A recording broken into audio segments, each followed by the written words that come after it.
Did you always live in an alienage? Was it very terrible?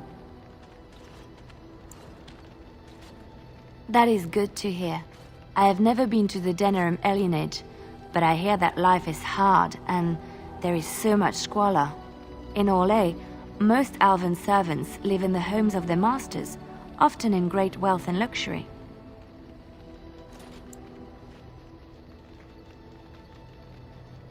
They are serfs. There is no slavery in Orlais.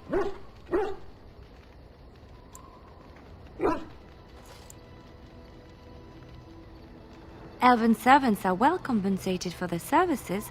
Some of them live richer lives than humans. A well-trained elven servant is highly valued in Orlais. They are nimble and dexterous, and many people find them pleasing to look at.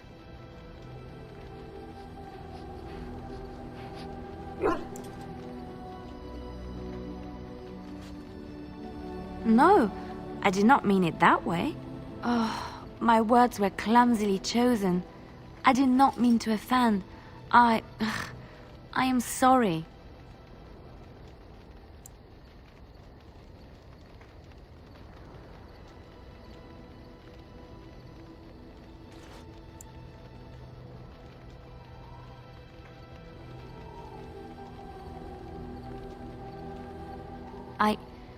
I did not realize that.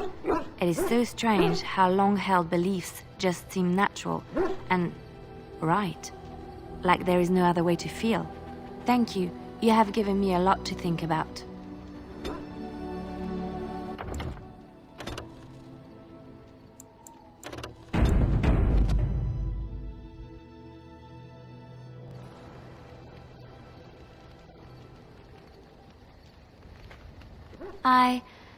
Have I ever told you I really like the way you wear your hair?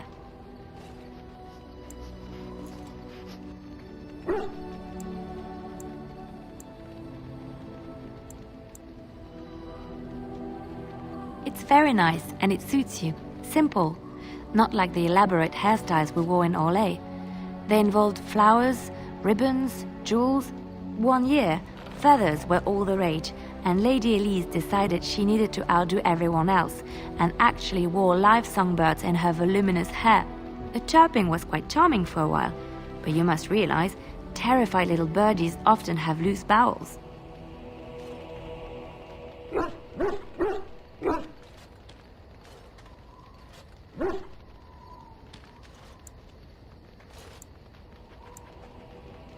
Yes, you can imagine what she looked like by the end of the evening. But I was trying to say something nice to you, wasn't I? Oh, forgive me.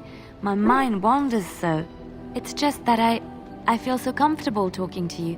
Like I could say anything and you wouldn't judge.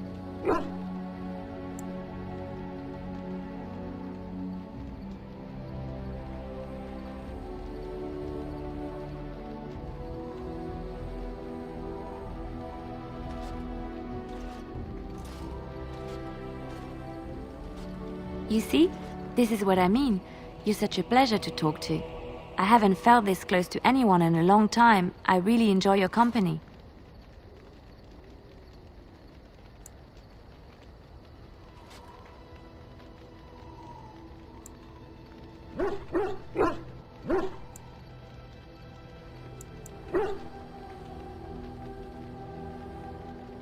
And what would you do if I said I do?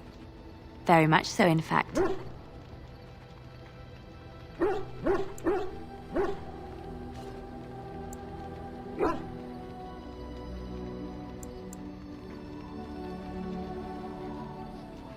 Huh? You must do that then. Perhaps later when I'm not prepared for it. Surprise me. Come then, let's get going. If I recall correctly, you have some important earth-shattering business to attend to.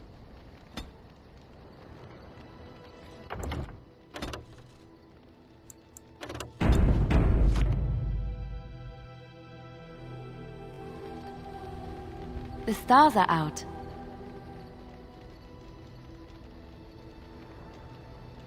It comforts me to know that the stars will remain untouched by the blight. That whatever happens down here, they will shine eternally, their light undimmed. There is a story about that cluster of stars over there. Do you know it? Elindra and her soldier? A long time ago, there lived a fair maiden called Elindra. She had many suitors, but spurned them all, for she did not love them. One day, Elindra was sitting by her window in her father's castle, singing and dreaming, when her lovely voice caught the attention of a young soldier. Entranced by her song, the soldier drew near to Elindra's window. As their eyes met, he fell in love with her, and she with him. When Elindra told her father about the man she had chosen, he was furious, for Elindra was high-born, but her love nothing more than a common soldier. To keep them apart, he had Elindra imprisoned in the highest tower of his castle, and sent her soldier to the wars. Alas, not a month had passed before news of the soldier's death reached Elindra. Alone in her tower, Elindra wept for her love, and beseeched the gods to deliver her from this cruel world. So earnest was her plea, that the gods themselves were moved. They gathered Elindra into their arms and lifted her high into the heavens, where she became a star. The gods also raised up the soul of Elindra's soldier love, and there he dwells, across the horizon from her. The band of stars between them is a river of Elindra's tears, cried for her lost love. They say that when Elindra has cried enough, she will be able to cross the river to be reunited with her soldier.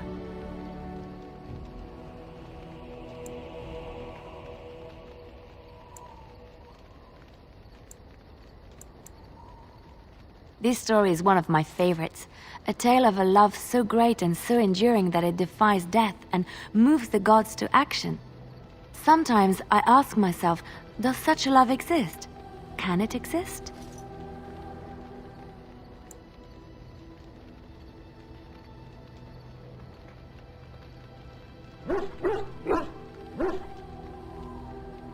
I never expected you to say that.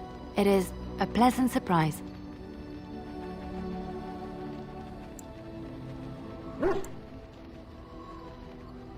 I have to say there is a certain severity to you. Finding a person behind that all is nice. Maybe you should let your softer side show more often. Sometimes following your heart, not your head, leads you to remarkable places.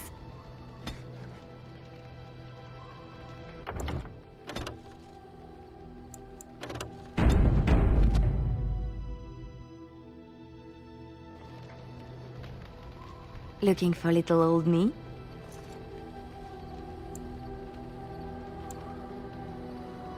Yes?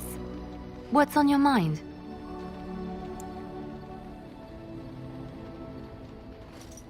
My mother was from Denerim, and I consider myself a Ferelden. Mother served an Orlesian noblewoman who lived here when Orlais ruled. When Orlais was defeated and the common folk began to resent the presence of any Orlesian, the lady returned to Orlais. She took my mother with her. I was born in Orlais and did not set foot in Ferelden till much later. Mother was always telling me stories of her homeland. I think she missed it.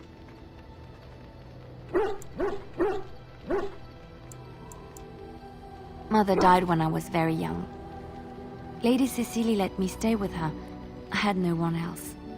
She was quite old then, and she had me study music and dance to entertain her.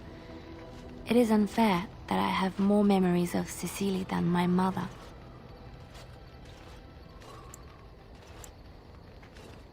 She was an elderly lady, very refined and proper. She had impeccable manners and taste, more so than a lot of Orlesian ladies. Cecily was also kind. My mother was unmarried and with child. It was scandalous, and Cecily had every right to turn my mother out. She didn't. Strangely, the only thing I really remember of Mother was her scent. She kept dry flowers in her closet amongst her clothes. Small white Ferelden wildflowers with a sweet fragrance. Mother called them Andrastis Grace. They were very rare in Orlais. But enough about that. Let us move on.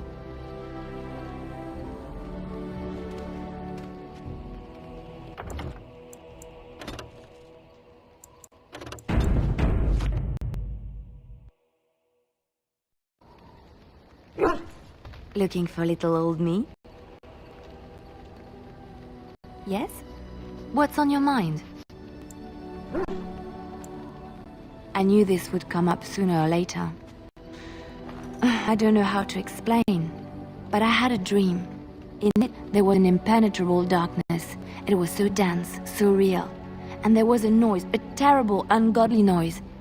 I stood on a peak and watched as the darkness consumed everything. And when the storm swallowed the last of the sun's light, I fell, and the darkness drew me in. I suppose I did. That was what the darkness was, no? When I woke, I went to the Chantry's gardens, as I always do. But that day, the rose bush in the corner had flowered. Everyone knew that bush was dead. It was grey and twisted and gnarled, the ugliest thing you ever saw. But there it was, a single beautiful rose. It was as though the Maker stretched out his hand to say, even in the midst of this darkness, there is hope and beauty. Have faith.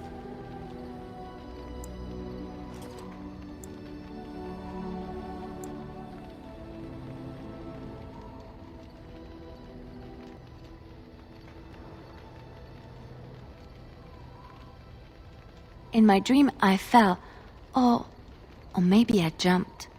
I'd do anything to stop the blight. I know that we can do it. There are so many good things in the Maker's world. How can I sit by while the blight devours everything?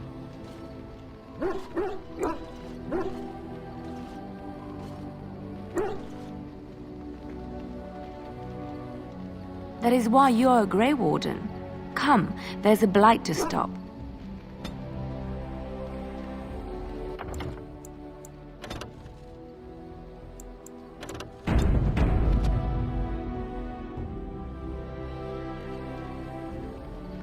I enjoy the nights at camp. The night always seems more peaceful to me, safer.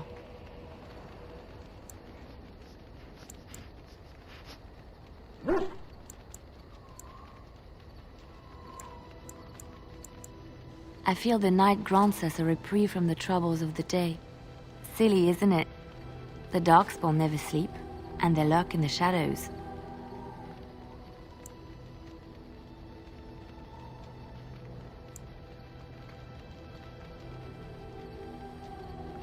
I enjoy those nights when we stand guard together, talking to pass the time in those small hours. Well, I talk and you listen, mostly. Sometimes I succumb and fall asleep and wake to find you still watchful. And I know you're watching out for me.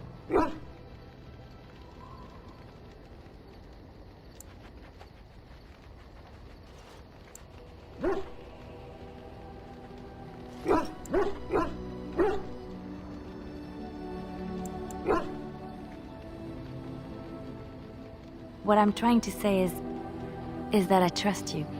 I'm comfortable around you. I know you'll be there when I need you. You are our leader and my friend, and sometimes I think that maybe we could be more than that. Maker, look at me stumbling over my words like an ill-educated peasant girl. Some bard I am.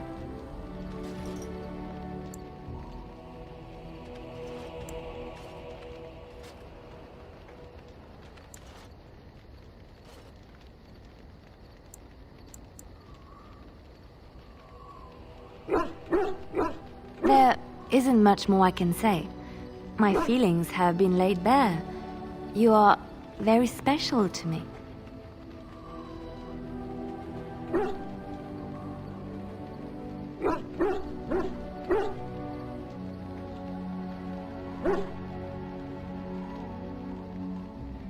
Really?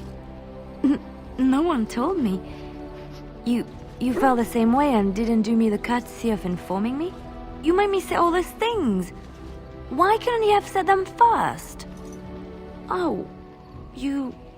Oh, how very awkward.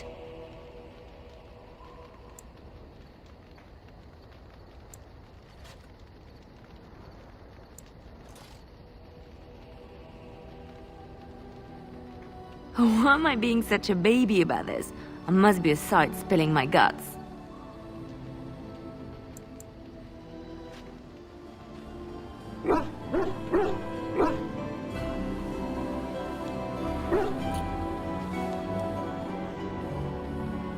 Well, that settles it then.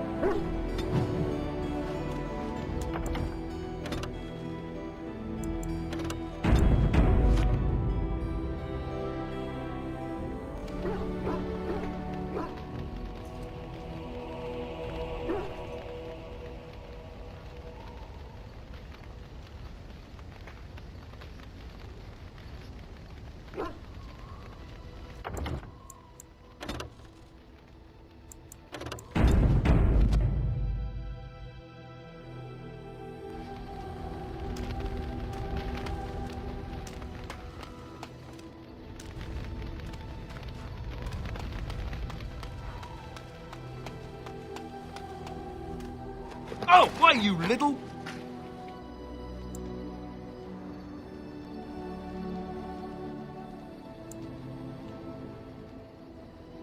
Me harassing your dog? I should say it's the other way round. Your furry friend here took offence at me getting near his food. He snapped at me, look.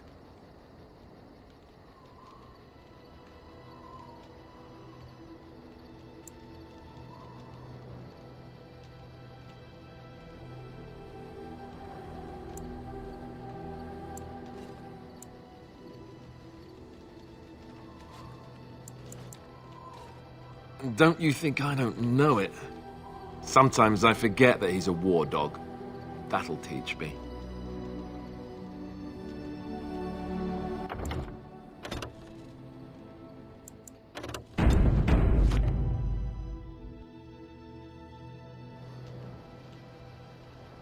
I once heard a really old legend about how the hound warriors in the days of the old tribes would feed their Mabari the flesh of the vanquished.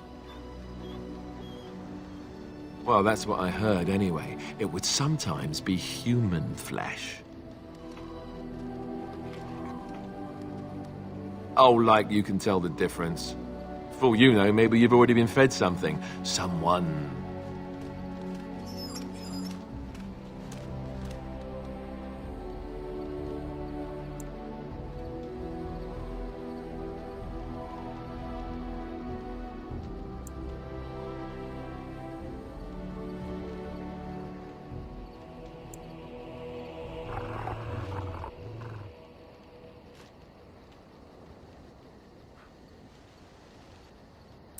Look at what your fool dog placed in my pack. A putrid, half-eaten hare is not something a woman wants to find in her unmentionables.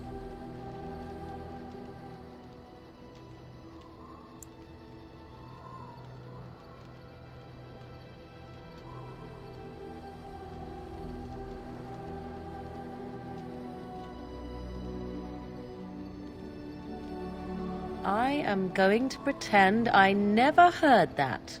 The dirty mongrel can have this back. There. And tell him not to do it again.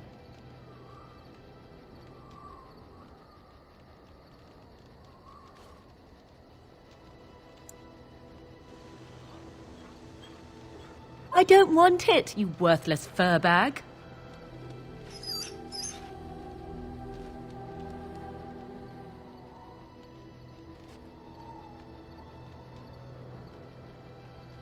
Oh, he's just trying to be manipulative, I can tell. I do it too.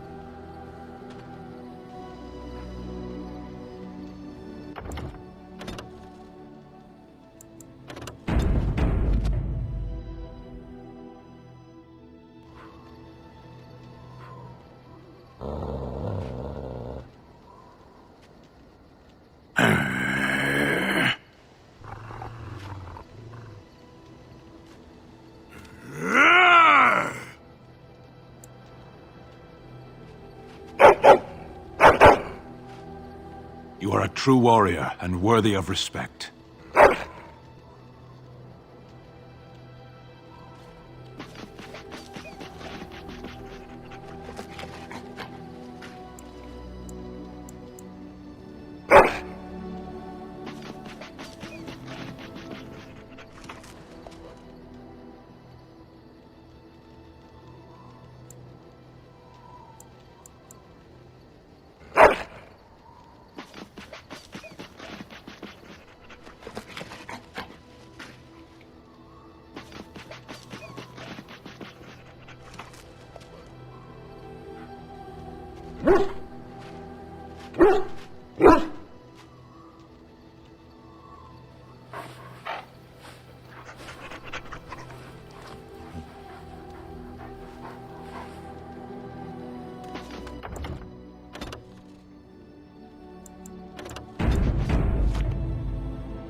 Something on your mind? Of course.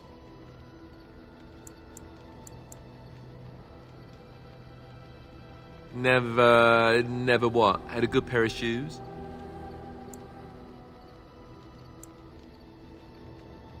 But how? This painful and cruel interrogation will haunt me, I tell you, haunt me forever. Or maybe just until lunch. Lunch makes everything better. Oh, look, I have cheese. Something on your mind? Of course. Oh, did I say that? I meant that dogs raised me. Giant slobbering dogs from the Anderfells. A whole pack of them, in fact.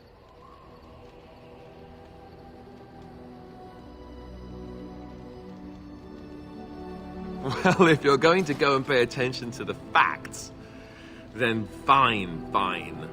Let's see, how do I explain this? I'm a bastard. And before you make any smart comments, I mean the fatherless kind. My mother was a serving girl in Redcliffe Castle who died when I was very young. Archdemon wasn't my father, but he took me in anyhow and put a roof over my head. He was good to me, and he didn't have to be. I respect the man, and I don't blame him anymore for sending me off to the Chantry once I was old enough.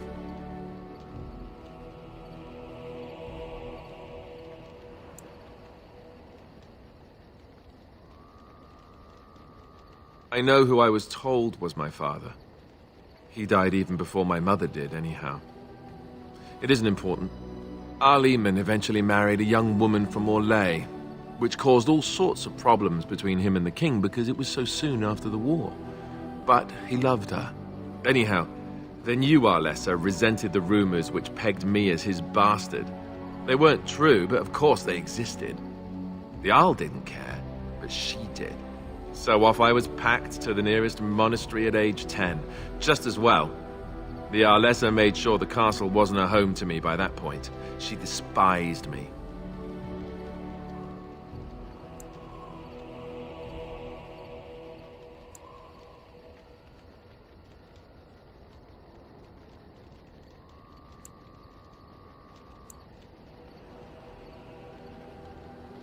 Maybe.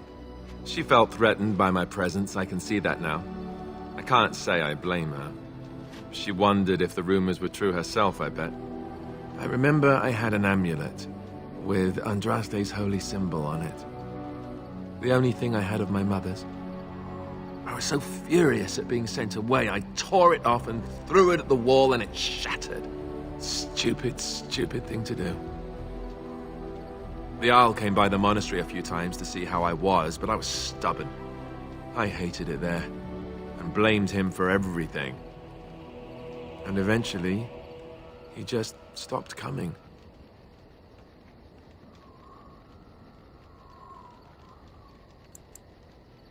And raised my dogs. Or I may as well have been, the way I acted. But maybe all young bastards act like that. I don't know. All I know is that the Arl is a good man, and well-loved by the people.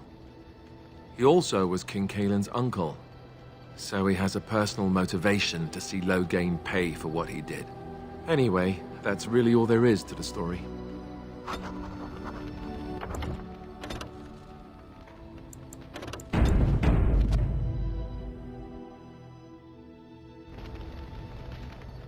Something on your mind?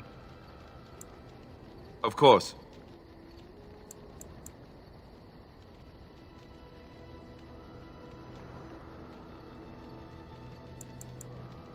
Essentially, they're trained to fight. The Chantry would tell you that the Templars exist simply to defend. But don't let them fool you. They're an army. The other main purpose for a Templar is, of course, to hunt mages. To that end, we train in talents that drain mana and disrupt spells.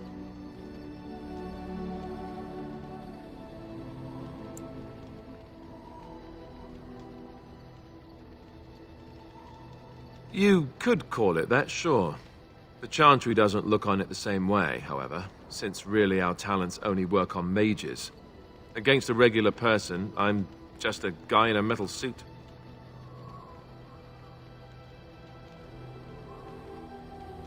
Perhaps, but there usually isn't much of an opportunity. The Chantry keeps a close rein on its Templars. We are given lyrium to help develop our magical talents, you see. Which means we become addicted. And since the Chantry controls the lyrium trade with the dwarves, well, I'm sure you can put two and two together.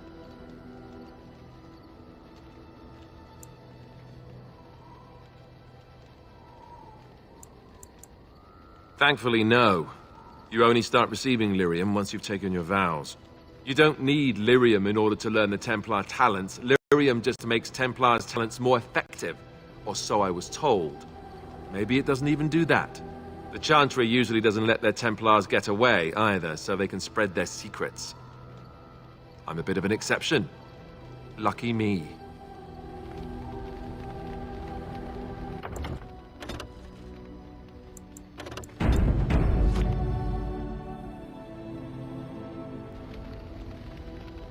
Something on your mind?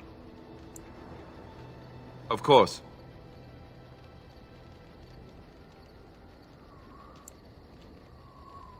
Such as they are.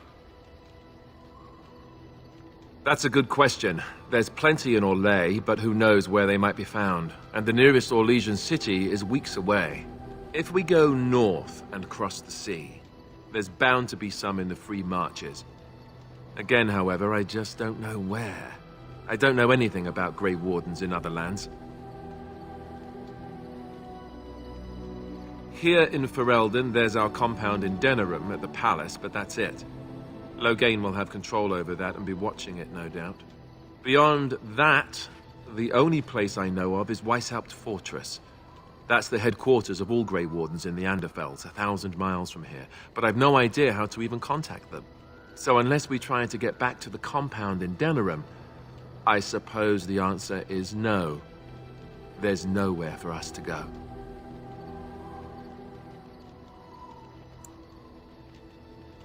I mean, eventually we would have to use the joining to make more Grey Wardens, right? But I don't know how to do the joining, or what's involved. I know it involves lyrium and some other magic, and that it's really difficult to prepare, but that's it.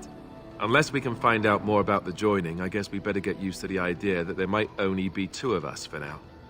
Until more come from elsewhere.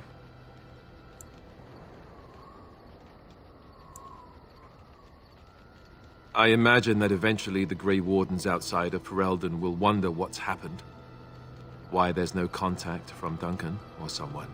They'll send someone eventually. Though who knows what Loghain's people in Denerim will tell them. Maybe they won't send anyone. We could try to contact them. But that would mean leaving Ferelden, and even if we did, they couldn't come back with us in time to stop the Blight.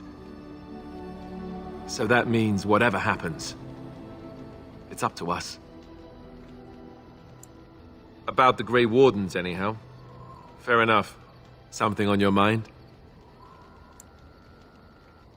Of course.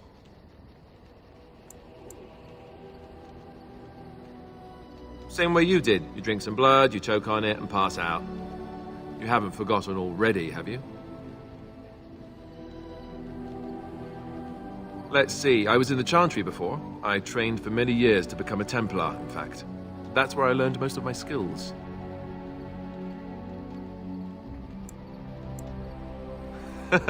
Well, it wasn't an easy life, you know. I don't know whether or not you've noticed, but I'm not exactly the Chantry type. The Grand Cleric didn't want to let me go. Duncan was forced to conscript me, actually, and was she ever furious when he did. I thought she was going to have us both arrested. I was lucky.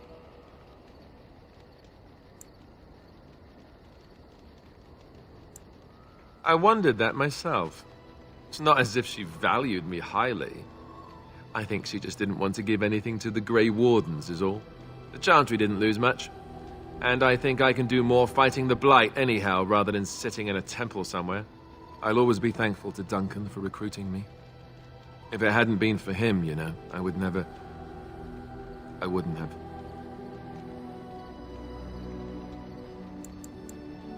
He was a good man who didn't deserve his fate. That much I'm sure of. Come on, let's go. I think I'm done talking.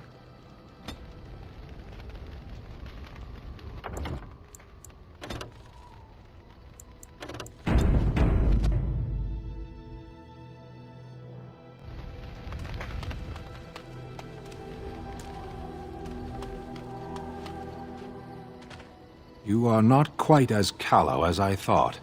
That is unexpected.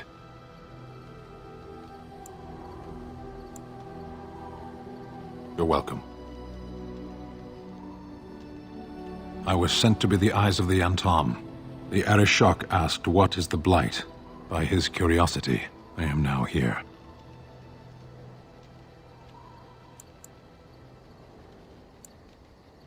The one who commands the Antom, the body of the Kunari. Kunari have no kings. Little patience for endless questions. A portion of it. Were you not at Ostagar when the army was overwhelmed? That is your answer.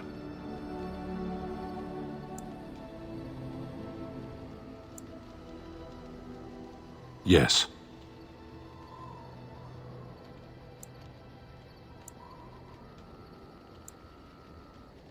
Never. I cannot go home. Thank you. Can we move on? We keep the Darkspawn waiting.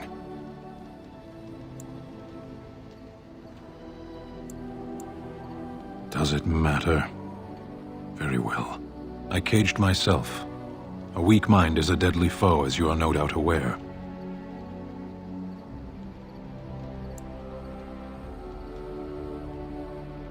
That is complicated.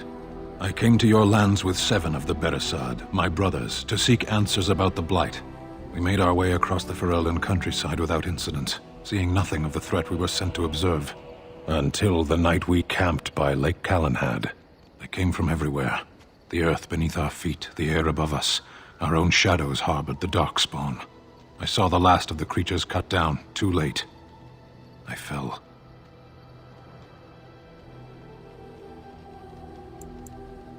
I heard the stories of Ostagar. Your kith stood their ground when others fled.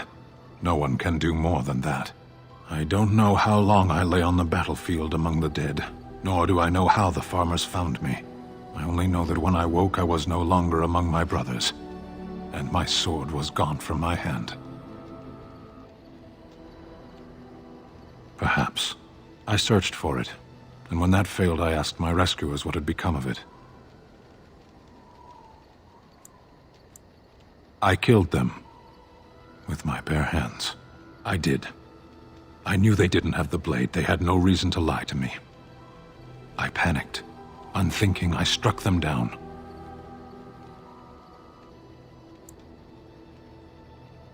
I know I cannot justify what I have done. My honor is forfeit. That sword was made for my hand alone. I have carried it from the day I was set into the Beresad. I was to die wielding it for my people. Even if I could cross Ferelden and Tevinter unarmed and alone to bring my report to the Arishok, I would be slain on sight by the Antom. They would know me as soulless, a deserter. No soldier would cast aside his blade while he drew breath.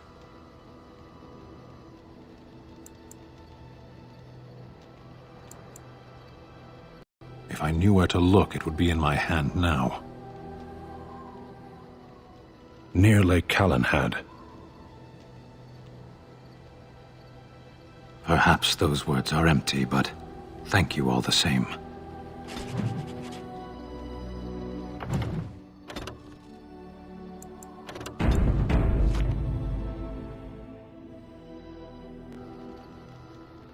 You called.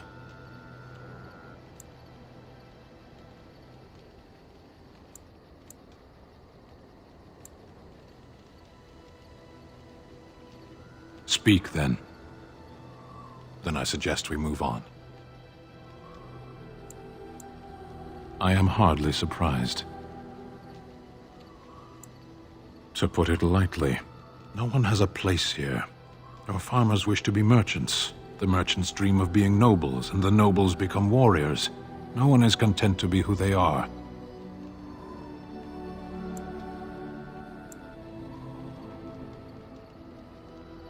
There is interesting food here. You have a thing. It doesn't have a word in the Kunari tongue. Little baked things like bread, but sweet and crumbly. Yes, we have no such things in our lands. This should be remedied.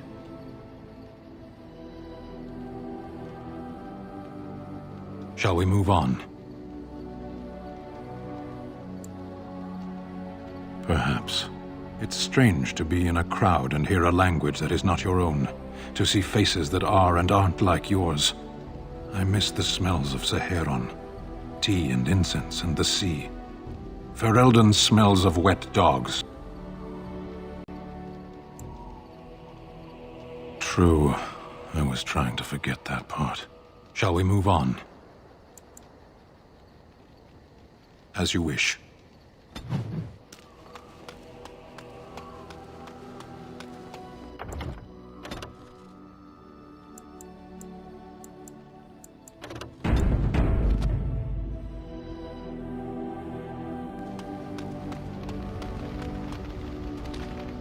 I await your command.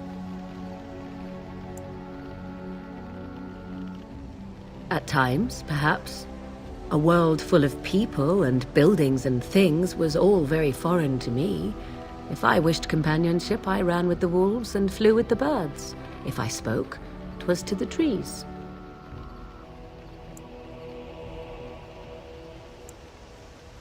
Such simple pleasures will only enthrall for so long. I recall the first time I crept beyond the edge of the wilds. I did so in animal form, remaining in the shadows and watching these strange townsfolk from afar. I happened upon a noblewoman by her carriage, adorned in sparkling garments the likes of which I had never before seen. I was dazzled. This, to me, seemed what true wealth and beauty must be. I snuck up behind her and stole a hand mirror from the carriage. 'Twas encrusted in gold and crystalline gemstones, and I hugged it to my chest with delight as I sped back to the wilds. She was not. Flemeth was furious with me. I was a child and had not yet come into my full power, and I had risked discovery for the sake of a pretty bauble. To teach me a lesson, Flemeth took the mirror and smashed it upon the ground. I was heartbroken.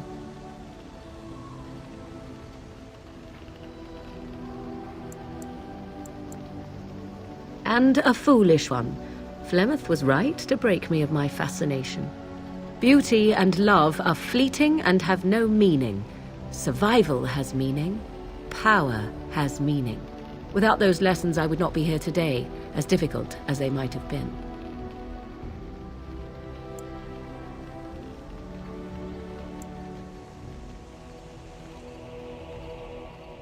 They did indeed.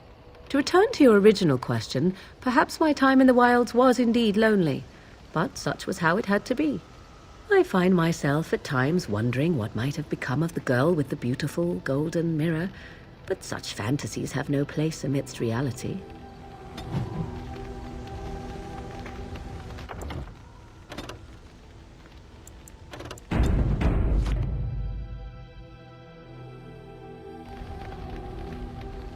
I await your command. So, full of questions, are you? Possibly, if I had the desire to. I do not.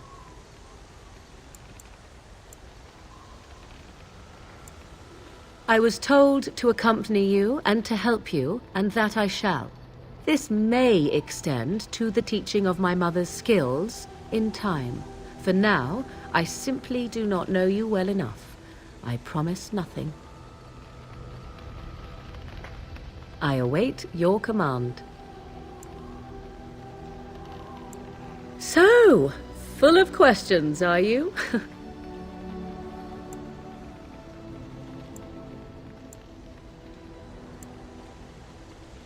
My mother has been hunted from time to time, yes, by Templar fools like Alistair, which should tell you how successful they generally were.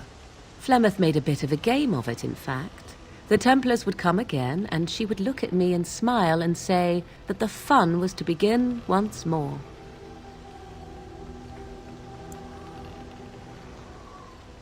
I am unsure. I was too young to understand, and perhaps 'twas bravado on Flemeth's part, or perhaps she was merely amused. I will never know. Flemeth would warn them once. 'Twas a warning they inevitably failed to heed. And then the true game began. Often Flemeth would use me as bait, a little girl to scream and run and lure the Templars deeper into the wilds and to their doom.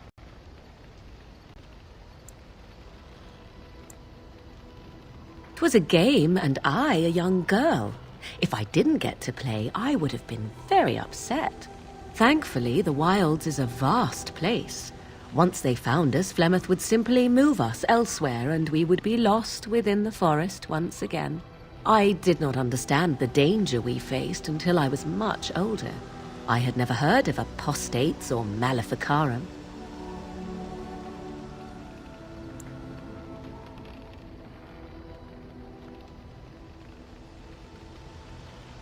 You do not know?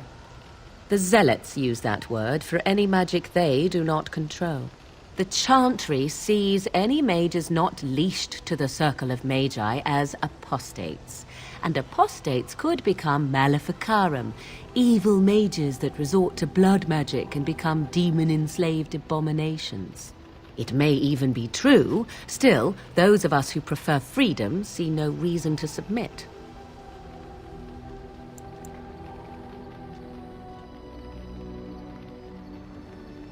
Thank you for small favors, then, at the very least.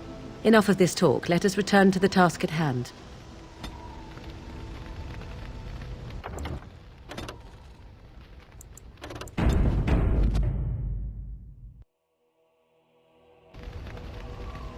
I await your command. So, full of questions, are you? Well, that depends, does it not? What does she seem to be?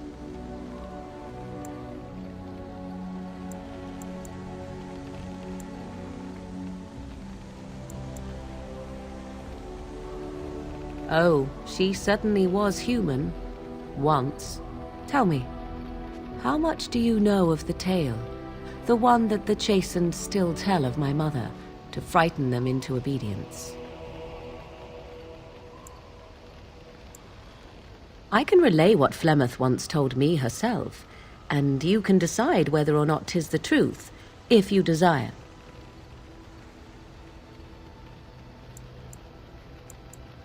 As the tale is sung by the bards, there was a time when Flemeth was young and beautiful, a fair lass in a land of barbarian men, the desire of any who saw her.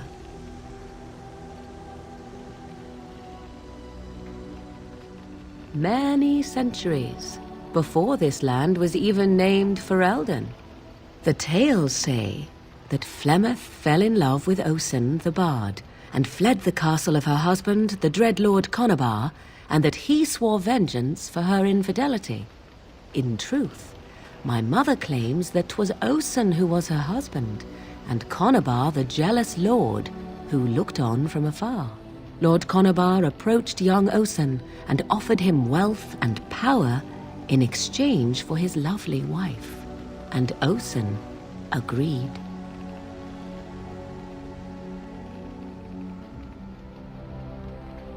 The life of a bard is a poor one, and love fades in the wake of hunger. It was Flemeth who suggested the arrangement. All would have been well had Lord Conobar kept his end of the bargain. But he was a foul man who bargained with coin he did not possess. Osen was led off to a field and slain, left for dead.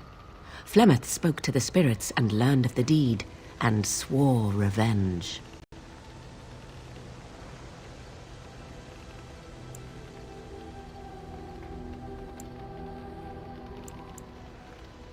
That was not the point.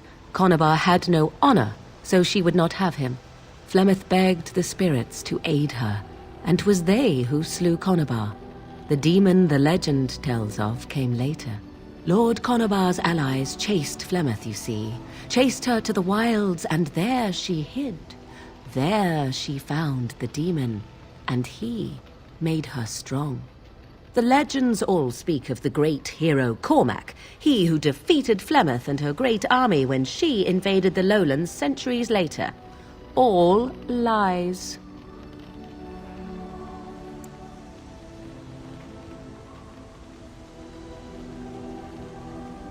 The truth of the matter is that there was never an invasion. As Flemeth tells it, the Chastened never raised an army under her banner, and she never fought with any warrior named Cormac. Cormac led a brutal civil war against his own people, and later claimed it was to vanquish evil that had taken root amongst the lords. Thus, he was hailed a hero. Flemeth was only attached to the legend much later. Perhaps 'twas due to the great war with the Chastened that eventually came, but Mother claims not to know how it began.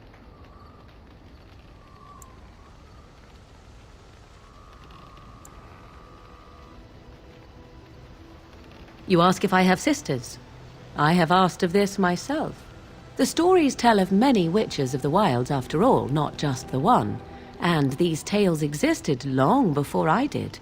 Flemeth refuses to speak of other daughters, if they existed, so should I believe I am her first? I doubt that too.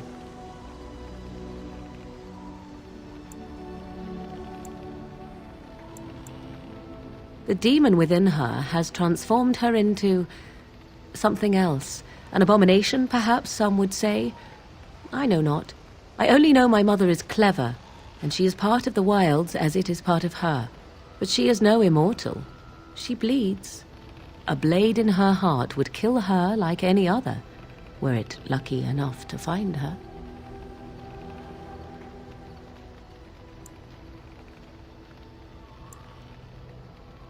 I do not believe everything that Flemeth claims. Oft it seems her bitterness has colored her memories. But on the whole, yes, I believe this tale, if not all.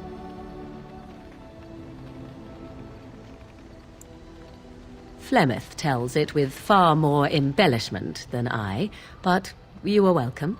Dare I ask of your own mother? Few are abominations of legend, 'tis true, but I find myself curious nevertheless.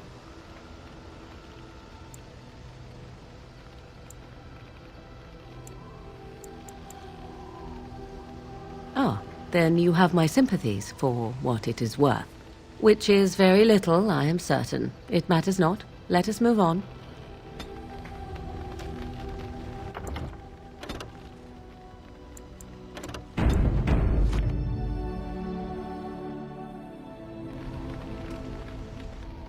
I await your command. So, full of questions, are you?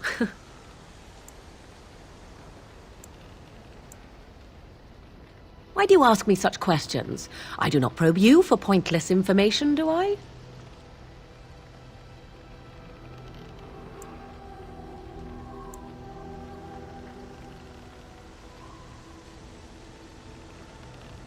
I did not ask to be left alone. I simply wondered from whence comes this strange curiosity.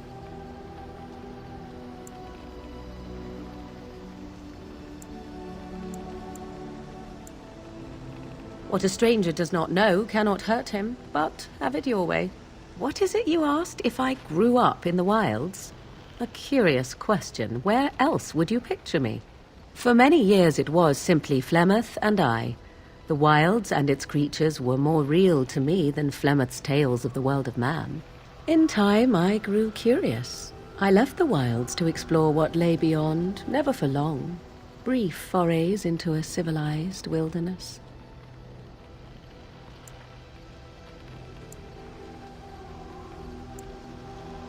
Would you not do the same? Your world is an unforgiving and cold place. The wilds I hail from is home to me, and I a natural denizen. For all that I had been taught, however, the truth of the civilized lands proved to be overwhelming. I was unfamiliar with so much. So confident and bold was I, yet there was much that Flemeth could never have prepared me for.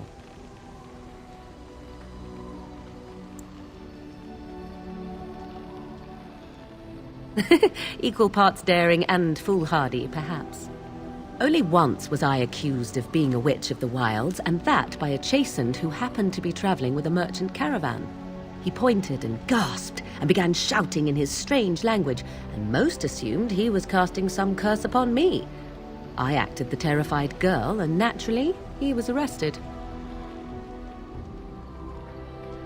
Men are always willing to believe two things about a woman. One, that she is weak, and two, that she finds him attractive. I played the weakling and battered my eyelashes at the captain of the guard. Child's play. The point being that I was able to move through human lands fairly easily.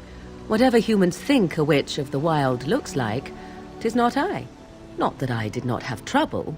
There are things about human society which have always puzzled me, such as the touching. Why all the touching for a simple greeting?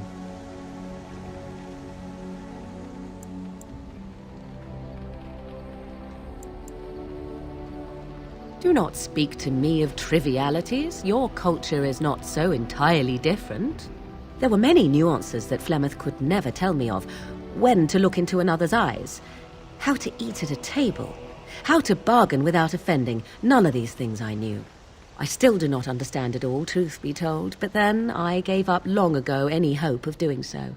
When I returned to the wilds last, I swore to Flemeth that I had no intention of leaving again.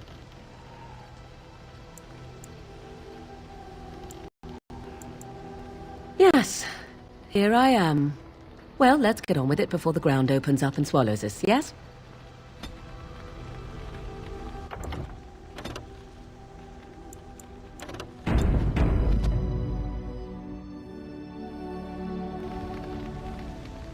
I await your command. So, full of questions, are you? I assume you were actually asking whether Flemeth herself gave birth to me. Truly, I do not know. I once asked Flemeth that very question, and she merely laughed at me. 'Tis not inconceivable that she could capture a chastened man, or perhaps change to a more attractive form to attract him willingly. I find it more difficult to imagine her with child.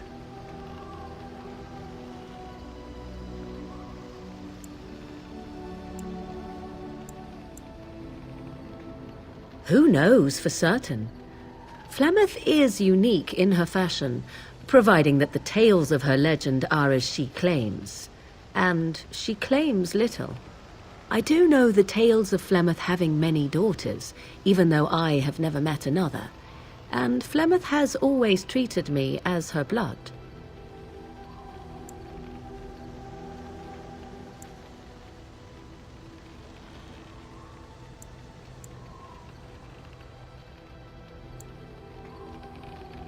What an odd thing to say.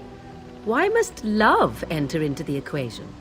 Flemeth taught me everything I needed to learn. How to survive, the meaning of power, the truth of men. If other mothers do not teach these things, then I believe them the lesser.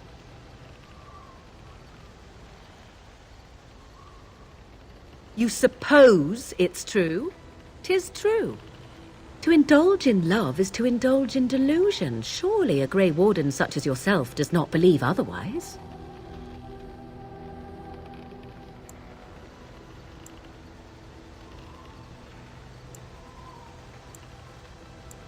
An honest answer, if a somewhat vapid one.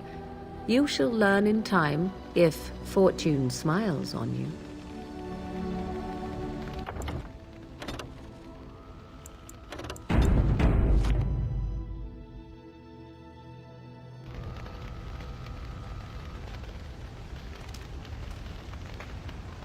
I await your command. We are in camp, so 'tis as good a time as any.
Indeed.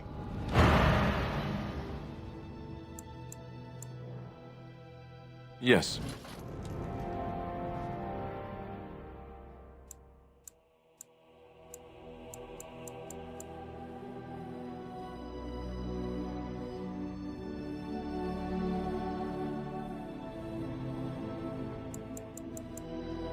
Indeed.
As there is but one world, one life, one death, there is but one God, and He is our all the one who repents, who has faith unshaken by the darkness of the world, and roasts not, nor gloats over the misfortunes of the weak, but takes delight in the Maker's law and creations. Boasts. It's boasts, sister, not roasts. She shall know the peace of the Maker's benediction. The light shall lead her safely through the paths of this world and into the next. Peace, sister, peace. She shall know the peace of the Maker's benediction. The veil holds no uncertainty for her, and she will know no fear of death, for the Maker shall be her beacon and her shield, her foundation and her... There's no veal in chant. You're doing this on purpose, aren't you?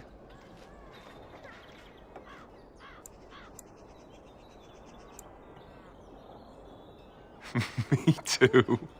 I wonder why nobody ever taught me her version of the chant when I was a Templar. Oh. Hello, dear. Can we help you? What she means is, in Andraste's name, be welcome. Stop correcting me! What would Andraste do? That's what you should be concerned with, I say. Andraste was no fuss budget.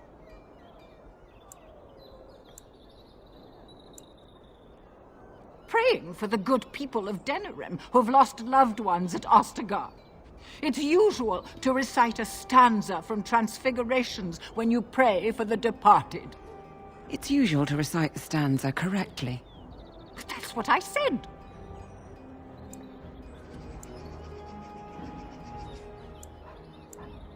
Andraste, deliver us. If her grace were to hear this... I wouldn't mess up the words if you wouldn't keep interrupting me.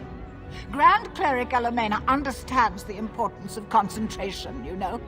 Her grace, may the Maker bless her heart, lost her hearing 20 years ago. If she doesn't catch your blasphemous mistakes, it's because she didn't hear them. Tell you about the chant? What? As if it's a cake you might buy? Well, it's done enough, but a little too much nutmeg for my taste. Sister, instructing the ignorant is a sacred duty of the chantry. Fine, then. What do you want to know? Oh, there are some very stirring canticles about doom and wrath. Darkspawn were created by mankind's second sin, pride. Arrogance became a great caged beast in the lands of Tevinter, an emptiness that consumed all and could never be filled. To satisfy its hunger, the mage lords assaulted the Golden City, heart of all creation, to take the Maker's power for themselves. Why does no one ever sing the good stanzas during chantry services anymore? They speak them. It's called the chant of light, not the speech of light. Sister, would you kindly stop messing up the chant? See how you like being interrupted. Well, you get the general idea, I'm sure. Yes and no, dear. The official version of the chant does not speak of the elves. Some of the dissonant verses, however, do mention the disciple Shartan.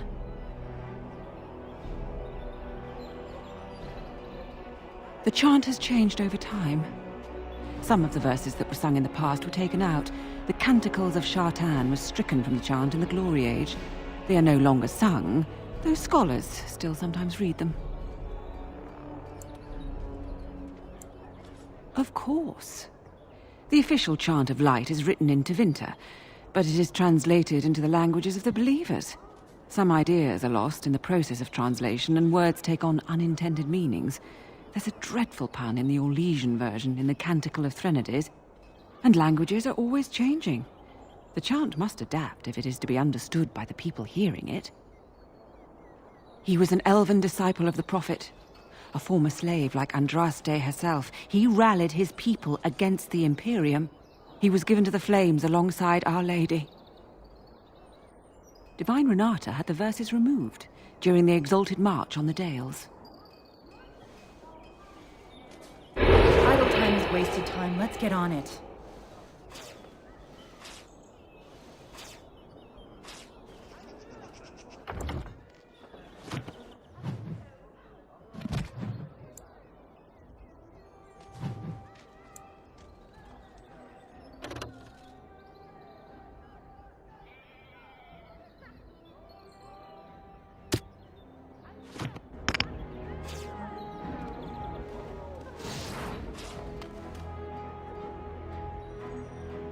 Your wish?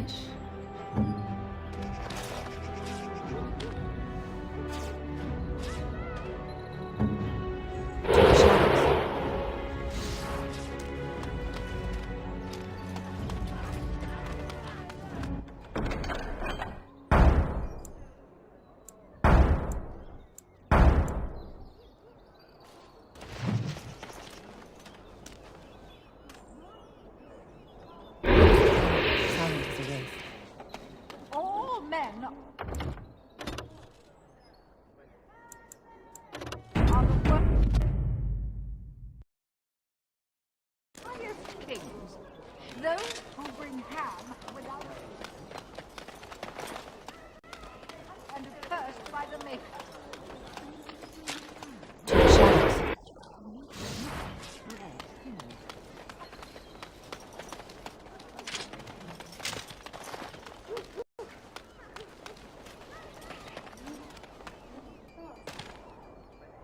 Strange that matters can be so tumultuous and yet the day still be so bright.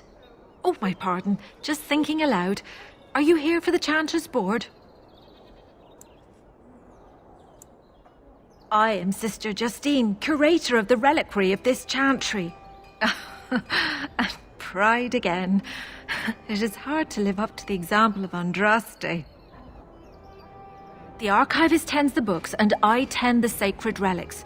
I also search for more to add to our collection, which is more difficult than it sounds.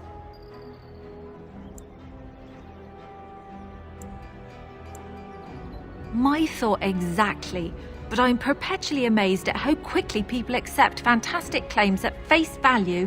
A hawker on the street will claim to have an actual finger bone of Andraste. In this city alone, you could make the skeleton of 10 prophets from fingers alone. Curators often accept them as genuine. I worry about the authenticity of even our most holy artifacts. When I was a curator of a much smaller chantry in Orlais, I thought that false relics slipped through because of laziness. But the life of the cloth is never an easy one, and that explanation always seemed hollow to me. Now I believe it's the seduction of the divine. We all want a personal connection to the Maker. We want to believe that what we hold in our hands is the actual sandal that slipped from Andraste's foot before the fires consumed her. Faith is of the heart, not of the head. When the heart is ungoverned by reason, charlatans have powerful tools to deceive. And often close to heretical. But I believe that the truth only increases the awe of the Maker and his prophet, not demean it.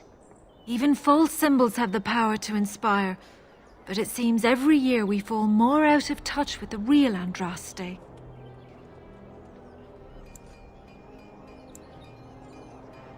Certainly, my research indicates that all of the ashes were gathered into a pot or urn, but it's been lost for centuries.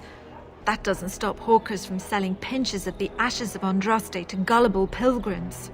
The real ashes may still be hidden somewhere, though it's possible the urn broke.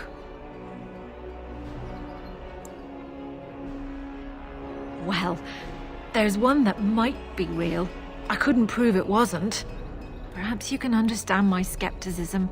So many claims, so few truths. You've shown admirable patience listening to my diatribe before.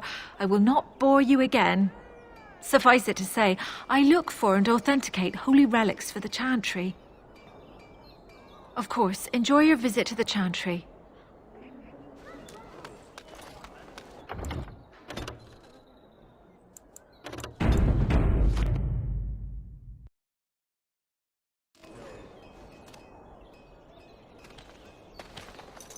In the name of Andraste, Bride of the Maker, be welcome in this house. While the cathedral is closed, if you need to make wedding or funeral arrangements, you'll have to talk to Sister Olma. Did someone die? I remember a funeral. King Kaelin died, remember? Along with most of the army at Ostagar? Maker guide them all. That which you fear, living in the shadow of death alone, I have seen it is only a cloud passing before the sun. The death toll at Ostagar was staggering.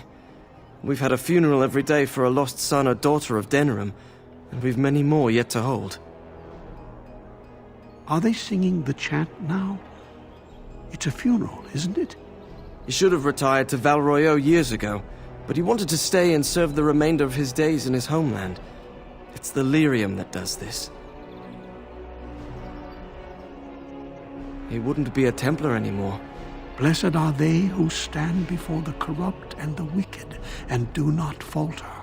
He doesn't forget who he is, even if he can't remember anything else.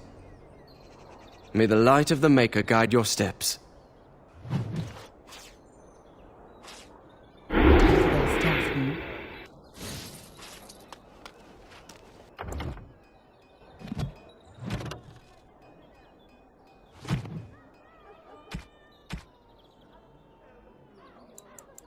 Hmm?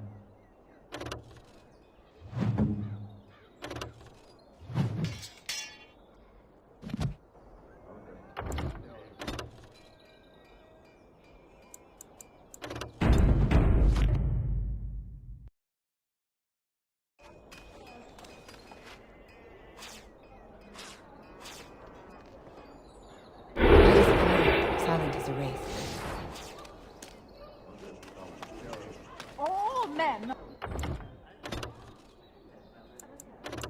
are the highest kings.